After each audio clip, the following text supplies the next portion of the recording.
August 31st. The Kursk nuclear power plant is under attack. Holy shit, guys. Now that's a good morning, huh? Russia blew up the transformer in Kurchatov itself. A provocation to blame Ukraine. Everything is on fire. Moscow and Saint Petersburg are in a panic. At the same time, there are strikes by the Ukrainian armed forces on Moscow and Saint Petersburg. Explosions are rocking the Leningrad region. Railway junctions have been blown up. The Syzran oil refinery is on fire. Something's shooting over there, damn it. The sound of an alarm. That's it, it started. That's it.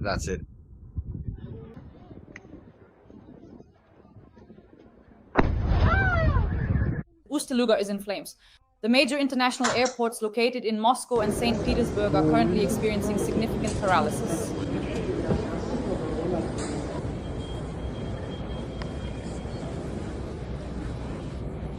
In Crimea, trains carrying military equipment have been blown up. We'll discuss all of this with top analyst Alexander Demchenko right now. Looks like we're about to get kicked off the construction site.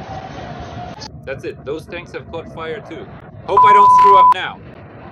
Breaking news, friends. Today, the skies over Russia have lit up with new explosions.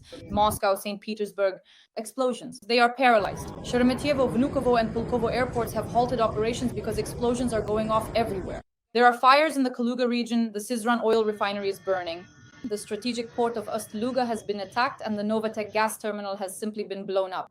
The Kremlin's energy empire is collapsing right before our eyes. I don't think wandering around the terminal is a great idea either. Some random shell could hit any moment now. Important facilities, oil refineries have been attacked. Novoshaktinsk has been burning for 3 days straight. Everyone there is sobbing and crying. Gas terminals, factories, and railway junctions have been attacked. An aviation collapse in Moscow and Saint Petersburg. Panic. Airports have been shut down. Let's discuss all this with the well-known top analyst Alexander Demchenko. Sasha, welcome. Hello, Dasha. Hello, everyone. All right, Dasha, let's get started. Yes, friends. Write a few kind words in support of Ukraine in the comments. Glory to the armed forces of Ukraine. And we begin with the explosions. It's been a while since anything hit Moscow or St. Petersburg, so there's panic in St. Petersburg. Airports have been shut down. The largest gas processing complex in Europe is burning in Ust-Luga. Now, it will be difficult for the Kremlin not only to wage war, but also to trade fuel. Sasha, how do you assess today's strikes? This is really a blow, right in the gut. Ukraine continues to destroy the energy sector of the Russian Federation. We're not just talking about some gas terminal or the Novatek station. Yes, the terminal has been destroyed. Listen, an enterprise has been destroyed, an asset belonging to Gennady Timchenko. Let's call things by their proper names. Gennady Timchenko is the oligarch closest to Putin, who sponsors Putin, builds him individual factories, ships, and even palaces in Gelendzhik together with the Rotenbergs. Gennady Timchenko is Putin's closest friend in hockey and everything else, and now a direct blow has already been dealt. In other words, they are striking at Putin, at his inner circle, at his oligarchs. Not at some imaginary figures, not at some oligarchs who were once close to Putin, but today the blow was dealt directly to Putin's closest circle. Next. We also must not forget, as I read, that a transformer near the Kursk nuclear power plant has been damaged. So these are not just strikes on the energy sector. What did Putin recently say through the mouth of Alexander Lukashenko, right? With his mouthpiece. That Russia was preparing Putin's strikes, basically urging to hit Vnukovo with Oreshnik. Did that happen? It did. Did he say that a couple of days ago? Lukashenko said that a couple of days ago. It's a kind of blackmail, We can go all the way. We can escalate, we can go all in. That's what the Kremlin was saying through Lukashenko. Well, there you go. You're blackmailing with nuclear fallout. You're constantly provoking incidents at the Zaporizhzhia nuclear power plant. Here you are.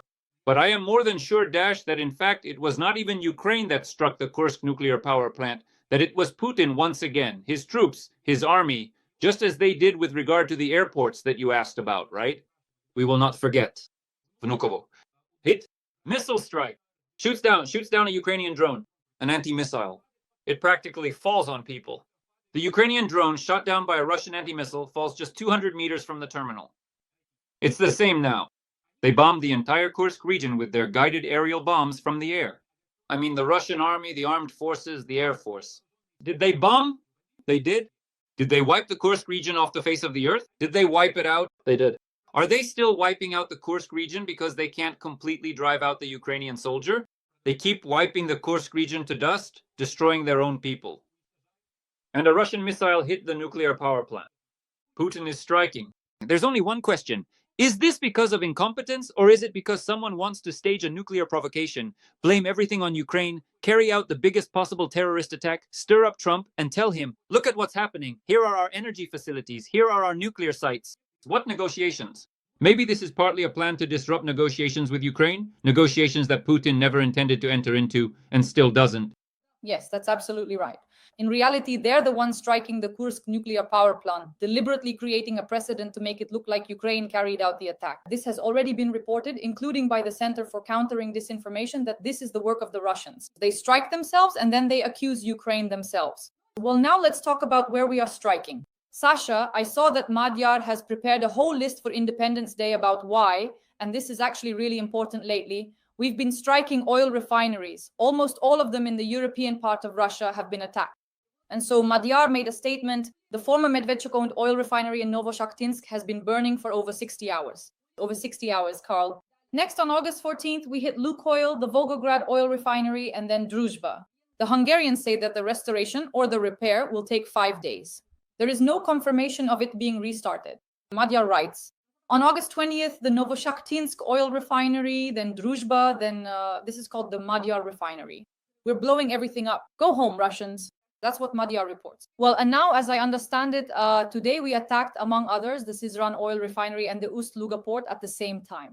Sasha, lately we've been hitting the refineries very intensively. What do you think is the reason for this? Because for a while, this wasn't happening. Rostov, Saratov, Ryazan. You just have to keep adding to it. It's a huge list that comes to mind right now of oil refineries and stations that Ukraine, its armed forces, and its special services are destroying or significantly damaging. Let's not forget that just the SBU under Vasil Malyuk has taken out more than 200 Russian energy, and not only energy facilities, but also defense-related ones. And other intelligence agencies, both military and foreign, have also made a tremendous contribution to this effort. But what does this tell us? Look, right now on the streets, on the roads of Russia, there are huge lines everywhere. Trucks are lined up, cars, passenger vehicles are standing still. Everyone is looking for gasoline. In 3 regions of Russia, this is not counting the occupied Ukrainian Crimea, although there's an energy crisis there too. The fuel crisis has already reached the Kuril Islands. And I was sitting there, since April I've been telling everyone, look, there will soon be an energy catastrophe in Russia, there will be a fuel crisis, get ready, start collecting, gather up some plastic bottles, gather all those metal cans so you can store gasoline. Well, now it's by ration cards. They're giving out 10 liters per person. And what are 10 liters for a truck? That's nothing. That's just enough to drive a little and then stop again until the next gas station if you're lucky. That's why there's a fuel crisis in Russia right now. So what did Ukraine do? Ukraine deliberately started striking energy facilities. Putin isn't observing any kind of moratorium. Ukraine started hitting energy facilities successfully. The oil refineries have shut down. Friends, for those who don't understand, I'm just explaining what this means. So look, everyone is used to thinking that the Russian oil sector, or let's say the energy sector, is all about profits from selling gas and oil. Friends, look, what is a gas station? What is a filling station? A filling station, let me explain to you. 60% of the price when you buy a liter of gasoline, 60% of that is excise tax. It's a tax. Now imagine if none of that tax is being collected. That 3 regions are already not paying taxes. That all of this is collapsing. The Russian Federation is facing major economic problems. Putin has big problems. He doesn't have money for the war. And Ukraine is doing everything to make him exhaust his last reserves and finally go to those damn negotiations with Zelensky. But this time, to real negotiations. Flexible negotiations, talks without ultimatums, without threats, without blackmail, and without those stinking manipulations from Anchorage up to today. Just normal business-like negotiations about the future. And not about the future of Ukraine, but about the future of the entire region. Because Ukraine has struck Russian energy facilities.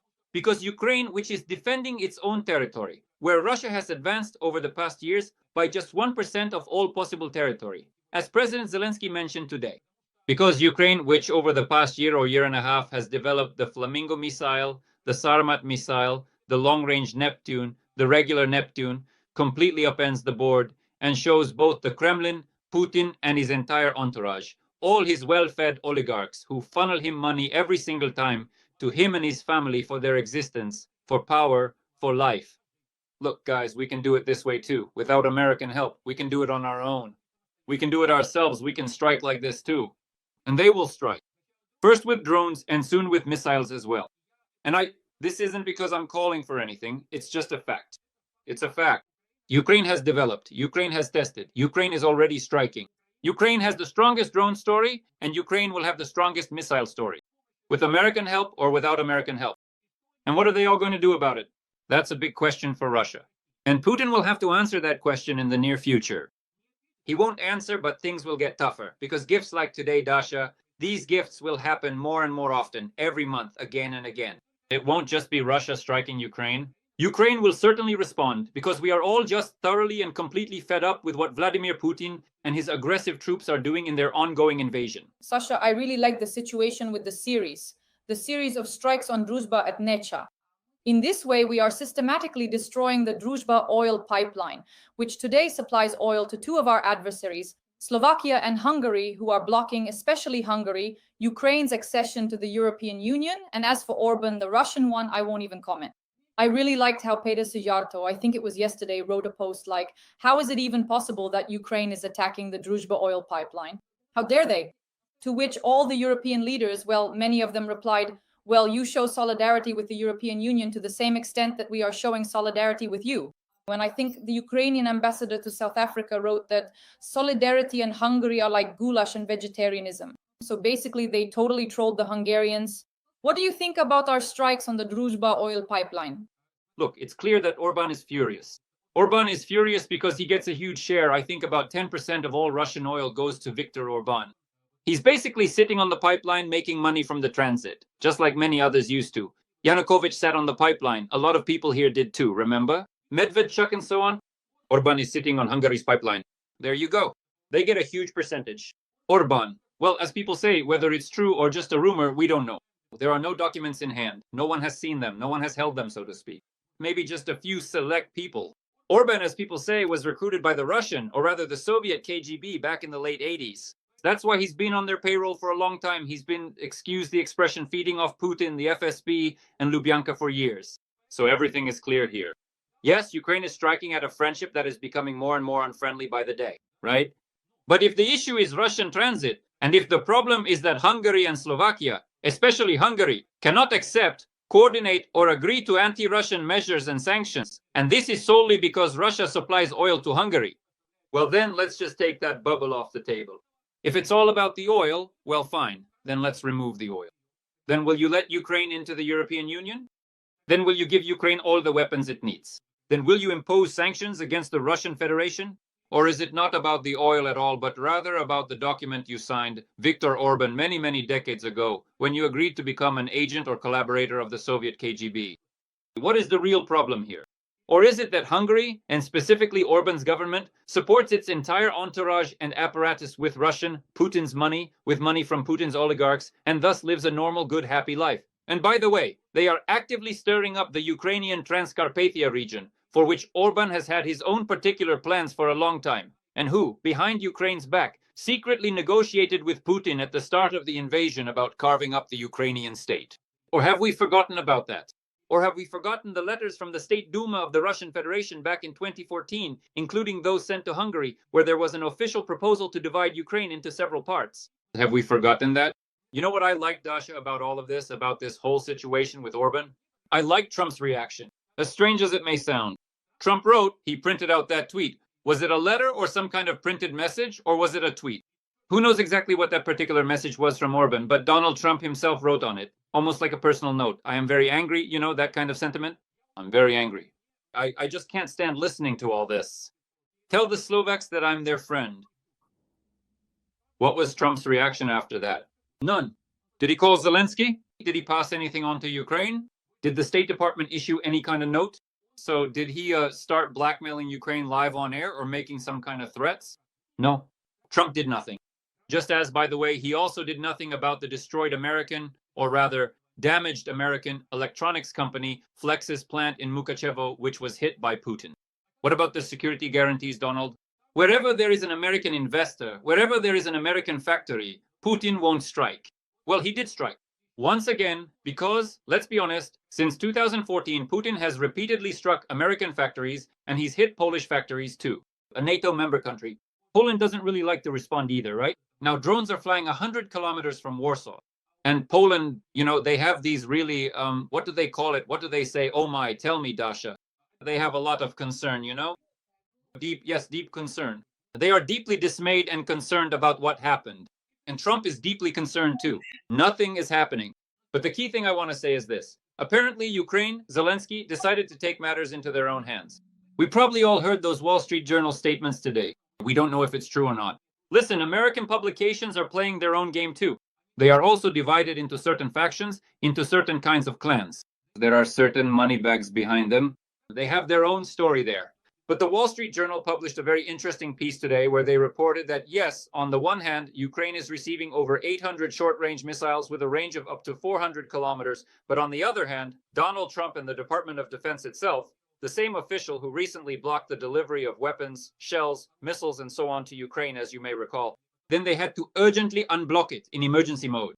So just today, we found out that, as it turns out, America, the Trump administration, and the Pentagon blocked Ukraine from striking deep into Russia with ATAC-MS missiles and the British-French Storm Shadow missiles because their use is directly regulated and coordinated by US space intelligence. Space intelligence stops transmitting coordinates. Accordingly, Ukraine and Zelensky have probably finally realized and understood that, you can't do business with this partner at all. All of this is a futile effort.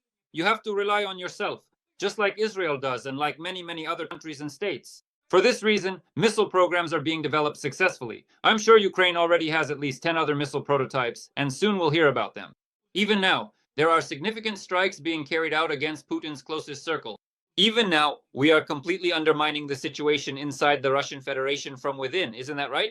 Because all these strikes have a direct impact on the political segment, on the political situation, on public sentiment, on Russia's economy, and on the social situation because it's the ordinary people who suffer.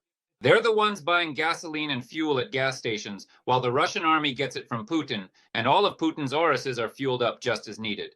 It's the ordinary people who suffer. That's why everything is happening just as it was basically planned. Everything is going according to plan. Everything is absolutely logical. And to be honest, these are good news for August 24, 2025. There haven't been good news for a long time. At last, we finally heard something positive. Every voice matters. Join our community, support independent journalism and help us bring you the truth from Ukraine. Become a member of Ukraine Today. Join us now. Sashki, it's really important to me. Well, we all remember when there was the Navy Day parade in St. Petersburg. What a mind-blowing... Oh, yeah. You call that a parade? Well, that was trolling, of course. A festive one. So there was this kind of explosion in the territory of Petersburg and the Leningrad region thanks to our drones. And now they've attacked again, targeting a place that's magical for Putin, Petersburg, and the Leningrad region, Ust-Luga. Don't you think this is symbolic, right? Because for Putin, Petersburg is a sacred city, and today Pulkovo is closed, the Saint Petersburg airport, and there are drones flying around there. I checked this morning before our stream, and a couple of drones, because of Russian electronic warfare, ended up flying into apartments in Petersburg, Sasha. Well, look, this is a very clear and undeniable signal that the operational range is already quite good and highly effective. If earlier Ukraine could only reach its own occupied territories at the very start of the war, and then subsequently the immediate border regions of the Russian Federation, and we certainly observed that for a considerable period of time. Then there were isolated strikes, long-range ones, sort of trial balloons aimed at Tatarstan. You saw that. But after there were already special operations on the territory of Siberia, after Ukraine started striking, well, already reaching such distant regions as Irkutsk Oblast, you see, for example, and so on. It reaches beyond the Urals, it reaches up to the Urals. So we're talking about the fact that, yes, Ukraine is signaling to Moscow that the range has changed and that Ukraine is acquiring the capabilities and means to destroy any target, no matter how well protected it is, no matter what kind of rock these mega bunkers are hidden in on Russian territory. You know, Dasha, there's one very interesting detail I'd like to discuss, because missile strikes are one thing, but you can't talk about them for the entire broadcast. Look, right now, some very interesting things are happening in Russia, just really interesting things. A decision was made in the Kremlin. I'm absolutely serious. I'm not trolling right now. I mean this sincerely. A decision was made in the Kremlin that the Russian police are not coping and will not be able to cope directly with the veterans of the so-called special military operation. And that order in local areas, in cities, and in the regions of Russia should in part be maintained by the Russian army, since it directly oversees and coordinates all these scoundrels who took up guns for money and went to kill Ukrainian civilians and military personnel. Accordingly, the question arises, if they are planning to hand this over to the army, and if the army will be the one maintaining order on the streets of Russian cities, Does this mean, first, that Putin will bring troops into Moscow and Saint Petersburg? First. Second, does this mean that over time the Russian army will gain and continue to gain more and more power in Russia, and that the generals will become gluttonous with power? Is this, a kind of safety cushion in case we end the war or freeze it or stop it, right? In one form or another. But at the same time, you keep getting money because the army is being used on the streets of Russian cities and regions. So does this mean that the generals will become even more influential in every way? Third, does this mean that there will be an inevitable war between the FSB and the military generals? And will it actually happen? Fourth, does this basically mean that, we will gradually see a military coup or attempts at a military coup in Russia, Moscow, the Kremlin, Putin? Will this be carried out? Because, you see, there have already been times in Russian history, in the history of the Soviet Union, in the history of Moscow, when the generals removed an unwanted general secretary. This has happened before. Or more precisely, not even a general secretary, but someone who very much wanted to become one. Let me remind you of the story of Beria and Zhukov. Isn't that right? How did Khrushchev come to power? How did the rest of the trio come to power? Zhukov came in and restored order, and Beria was eliminated. So all of this is inevitable. And if this is happening, it means it's not just an attempt by Putin to preserve certain channels for the generals. This is truly a major concern for the Kremlin, for Putin, and for his inner circle, that a huge number of people will get their hands on weapons, that the regions will thus become isolated from Russia, that there will be a massive redistribution of property in the Russian Federation, that not just the 90s will return, but God knows what years will come back, that there will be major coups, major uprisings, major armed rebellions, and Putin will not be able to cope with all of this. He needs the army, but there is also the threat that this very army could overthrow Putin in the coming years, as soon as he stops the war. These are indeed the crucial questions that truly need to be carefully considered and thoroughly analyzed right now, at this very moment. So what's already happening here? Look, Kinstein has appeared. Kinstein has shown up. Is he the acting governor in Rio, or is he already the governor? Yes. Yes, he is already the governor of the Kursk region. The attacks on the Kursk nuclear power plant are a threat to nuclear safety and cross all boundaries of international conventions. Oh. In short, they are disrupting the negotiations. Yes. They didn't know how to get out of all this mess. From Trump's proposal to hold one-on-one negotiations between Zelensky and Putin, they didn't know how to make sure Putin wouldn't go anywhere. They couldn't figure out how to create a situation where Trump would get angry at Ukraine and bypass the Europeans. They just didn't know how to knock out all these Trump cards. Well, they decided to go all in. Their last Trump card is a nuclear catastrophe, a nuclear threat.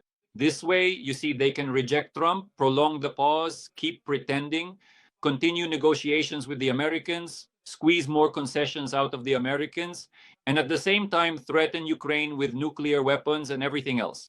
Now, they will start deploying weapons on the territory of Belarus. There's more, Dash. So look, we can see how Putin is now disrupting the negotiations.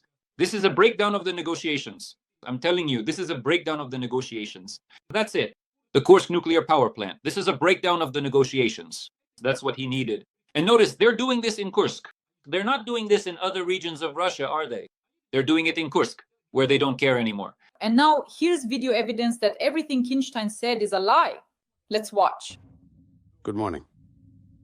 I want to reassure you, everything is fine in Kurchatov. Everything is calm. There is no fire at the moment. Well, there was some noise at night. Something popped, flared up, but they put it out quickly. At the moment, everything is safe. Birds are flying. The weather is gorgeous, sunny. Peace and kindness to everyone. The Russians himself confirmed that something happened there, as you heard, using absolutely inappropriate language. I won't even repeat it. So, Sasha, what is this? It's a provocation. It's the same as those tires at the Zaporizhzhia nuclear power plant that they set on fire, let me remind you. It's the same kind of story. In other words, they provoke something minor so as not to make too much noise, to avoid an explosion, to avoid repeating Chernobyl, which, by the way, they themselves caused here on Ukrainian territory once and then kept silent about that disaster for a huge number of days, simply concealing it. So this is a provocation, not an attempt. It's a disruption of negotiations. Listen, these are just obvious things. They staged the provocation themselves, carried it out themselves, talked about it themselves. And then they'll tell Trump that this is what happened and that they can't tolerate it anymore. There will be no negotiations. Everything is ruined and Ukraine is to blame for everything. They're doing all this because, well, they have no room to maneuver. They either need to go to the negotiating table or not. If you don't go, there will be some consequences. You need to make sure there are no consequences. You need to give Trump absolutely accurate information. How can that be done? So that Trump comes out with some kind of angry tweet. By the way, I wouldn't be surprised if he does come out with an angry tweet. But Dasha, what's the most important thing? What's the key point here? The most important thing is this. No matter how hard all these Russian security officials try, no matter what they do, Putin has a huge pile of problems and he cannot wage this war forever. Putin doesn't have the money for this war. He is becoming extremely dependent on many other players, to the point where even catastrophically, he is now more dependent on North Korea than on the Russian defense industry. He can no longer wage a war of this intensity and he needs to bring it to an end. If he thinks that in the few months he has left, he can somehow win this war or turn the situation in his favor, he is gravely mistaken, because his generals are traitors. Gerasimov betrayed him a long time ago. He gives him completely inaccurate, unnecessary information, absolutely false information. There is nothing there, no such colossal advance. 1% over all these years. 1. Yes. And the American Institute for the Study of War states the following, that it would take Putin and his army 99 years, even at the current accelerated pace, to take all of Ukraine. Putin won't live that long, that's clear to everyone. And I think that even the subsequent general secretaries, or whoever else comes after Putin or alongside him in Russia, won't live long enough to fulfill or realize all these pipe dreams of theirs. So, they're deliberately provoking a strike. This has happened before. It happened at the Zaporizhzhia nuclear power plant. They made a mess at the Chernobyl nuclear power plant when they started this whole bloody mess called the full-scale invasion. They have already staged provocations in the Kursk region near the Kursk nuclear power plant. All of this has happened before. But now there is a specific target. The goal is simple, to get Trump out of Ukraine, to finish what they started, the so-called special operation, and moreover, to squeeze some extra perks out of the Americans and make sure that the idea of a meeting between Putin and Zelensky never crosses Trump's mind. That's the only thing they want. They don't need anything else. Yes, Sasha, that's true. That's their strategy. Because yesterday, on the eve of Ukraine's Independence Day, Trump made a statement saying that in 2 weeks he will either impose sanctions and tariffs, he used both of those terms, or he will walk away and say, "This is not my war." And most likely, Putin is counting on the second option from Trump. Sasha, so I definitely wanted to ask about Putin. I have one question about that for the end. But now I want to talk about logistics, the paralysis of the skies and the railway hubs, and how much all of this is affecting the Russians. Right now, everyone is reporting that the shutdown of Pulkovo, Sheremetyevo, and Vnukovo airports due to drones is a new standard of risk for Russia. Next, the railway hubs and stations. So right now, we've basically created a complete railway collapse and paralysis. For example, yesterday, for 2 days straight, the Russians couldn't buy tickets. They were crowding at railway hubs. They couldn't do anything. In your opinion, realistically and without exaggeration, how much do strikes deep in the rear, Moscow, Saint Petersburg, air traffic collapses, railway collapses, demoralize the elites and the population? And how could this actually affect Putin and either speed up the negotiation agenda for the Kremlin or, on the contrary, slow it down? The elites are not demoralized. We shouldn't harbor any illusions here for one simple reason. The elite, the real elite, have their own business jets. Granted, there are some fuel issues, but there's enough fuel for this elite. They have business jets. This is extremely demoralizing for the Russian people, the average Russian who votes for Putin and is told that everything is fine, that all is calm in Baghdad, that the war hasn't come to Moscow. It came a long time ago to both Moscow and Saint Petersburg. Look, Dasha, all of Russia is Moscow-centric, completely Moscow-centric. You must have noticed that those lines for gasoline on the highways stretch from Moscow through Rostov and Krasnodar. Everything goes through Moscow. All the supplies go through Moscow. The entire railway system is centered in Moscow. All air transportation, both civil and commercial, is centered in Moscow.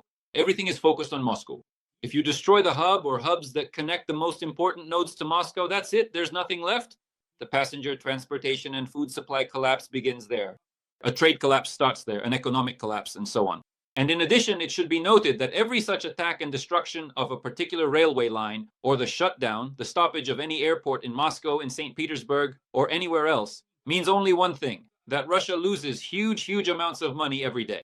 Russia loses tens and tens of billions in just 1 hour, in a single hour. And Putin has no money. His national wealth fund is practically gone. All his reserves are in Chinese yuan. But there's another point, Dasha. There's a huge problem there. It's clear that oil and rubles aren't working. They're not working. The oil sector has dropped by 30%. That's an obvious fact. But there's another important and significant detail. The point is that if Putin doesn't have money, he'll be forced to get that money from somewhere. The only option he has to get this money is to go and fleece his more or less well-off population, the middle class and above, who have 40 trillion rubles sitting in Russian banks. And for this reason, over the past week, Russians suddenly withdrew 500 billion rubles from banks in just 1 week. $500 billion was taken by Russians from Vladimir Putin. Yes, I mean, this is a huge story, absolutely. $500 billion. In other words, we're talking about the fact that Russians felt the country was in deep trouble, that Putin is going to trick them, that Putin will deceive them, that Putin will simply take and seize their investments, their money, their savings, because he needs war, he needs to fight, he needs power, and to extend his rule through war. He dreams about it, he fantasizes about it, and accordingly now he will do everything possible to get that money. Who will give him the money? No one except the Russians themselves. Do Russians want to give their money to Vladimir Putin? No. That's why those who are smarter are already taking theirs out. And whoever is foolish will leave it until the very last moment and everything will burn. Putin will take everything, all the deposits, or let's say freeze them and never give them back. This is a very important point. This is more important than all the airports and all the railways. Because for the first time, Russians have felt that the war hasn't just arrived, but that it's time to take their money, pack their bags and get the hell out, or sit on those suitcases and wait for the right moment. Yes, this is simply a formal campaign to wear down Russia's energy, economy, and logistics. Sasha, I can't help but ask you a question that our subscribers asked me to pass on. They love our tandem, Dasha plus Sasha, Sasha plus Dasha, and they specifically asked me to ask this question on Independence Day. How realistic do you think the scenario is? Do you remember that movie about Osama bin Laden? Target number 1? And everyone is discussing how realistic it is because the war could end quickly if target number 1 simply ceased to exist. In your opinion, how realistic is this scenario for intelligence agencies or not? Or is it just a utopia? No, look, for intelligence agencies, everything is realistic for good intelligence agencies. Ukrainian intelligence agencies are good. For the Americans, it's a very realistic scenario. The issue here isn't about the intelligence agencies. If the intelligence agencies were given the task, they would try to carry it out. That's not the point. Moreover, there have been assassination attempts on Putin. There have been assassination attempts on Putin. And there has been more than one attempt on Vladimir Putin. And this has been mentioned in the Kremlin as well. The issue is something else entirely, Dasha. The issue is what I think. First, no one truly wants this kind of unfortunate precedent to ever appear or be established anywhere in the entire world. It's not about something like this happening specifically in Russia. The point is that this makes both the West and the East very uneasy. No one wants something like this to happen because a lot of people have skeletons in their closets, so they're all wary. But there's another point, a more serious one. Look, it seems to me that there is a person who is very much against these kinds of scenarios and who will defend Putin to the very end. And it's not that he likes him unconditionally. It's not about this person wanting negotiations with Putin or anything like that. It's just that he is focused on engaging with Russia, and specifically with Putin. And that person is Donald Trump. And there's nothing you can do about it and nothing you can negotiate with this Trump, at least for the next 3.5 years or so. But what would I like to say? You know, while we're thoroughly discussing all these important things, Vladimir Putin himself, as far as I understand, is actively planning a significant attack on a new country, a sovereign new state. Moreover, logic clearly tells me that an attack or an attempted attack is being planned against the leader of that particular country. And that is by no means Volodymyr Zelensky. Although Putin has tried, and I'm sure is still trying to somehow eliminate our president as well, he won't succeed. I'm talking about Azerbaijan and Ilham Aliyev. Ilham Aliyev recently made a statement that war is coming soon and that people need to prepare for it. And the only hope lies with the Azerbaijani people. In Baku, they understood perfectly well that as soon as they turned toward the United States, turned away from Russia, and allowed Trump and America to address the security issue in the South Caucasus, Putin would do everything possible first to destroy Armenia, to once again install his own pro-Kremlin government there, and second, to destroy Aliyev and Azerbaijan. But in that case, the Kremlin will have to face the Turkish army. But this confrontation is inevitable because Turkey and Russia have fought each other more than Russia has fought with anyone else. That's why I believe that in the near future, we will see a major confrontation, a prolonged large-scale war in the South Caucasus instigated by Russia. We can already see that in Armenia, where the 102nd Gyumri base, the Russian military base, is located, there have been protests, and Armenians are trying to kick the Russians out of Gyumri, out of Armenia. That's another flashpoint. So right now, even if the war stops or is frozen or whatever happens, although I don't believe in that, But many people are actually voicing exactly this scenario: Russia against Ukraine. Putin, having freed up enormous resources, would immediately turn his attention to the South Caucasus. That means Georgia, Armenia, Azerbaijan. And I hope, I'm even sure, firstly, that Turkey won't allow it, that there would be a long drawn-out war and a clash with Turkish forces. And secondly, that the Americans won't let Vladimir Putin do this either. But the fact that this scenario, in my view, is inevitable and that it needs to be considered, that's a fact. That's something I would watch very closely, very diligently. And right now, as you're saying this, there are protests taking place in Armenia against Russian military bases on the country's territory. Friends, to wrap up, we are attacking right now. As all the Telegram channels are already reporting, there is a massive drone attack underway on Russia. Oil refineries in Syzran have been hit. Explosions are occurring in all regions of the Moscow suburbs: Leningrad region, Syzran, Belgorod, Kursk region, Kurchatov, Tver, Leningrad, Smolensk, and Bryansk. We are acting precisely, selectively, and are indeed targeting only military facilities. Friends, please like this video. Sasha, the final word is yours to close out our stream today. Friends, I just want to wish all of us endurance, patience, and to do just one thing: to truly get through this, survive, and keep on living. Because that will be, the scariest gift to Vladimir Putin from all of Ukraine, from each of us, right? To live a normal life right after, and to outlive Vladimir Putin and his regime. I wish this for all of you. Truth. Glory to Ukraine. Glory to the heroes.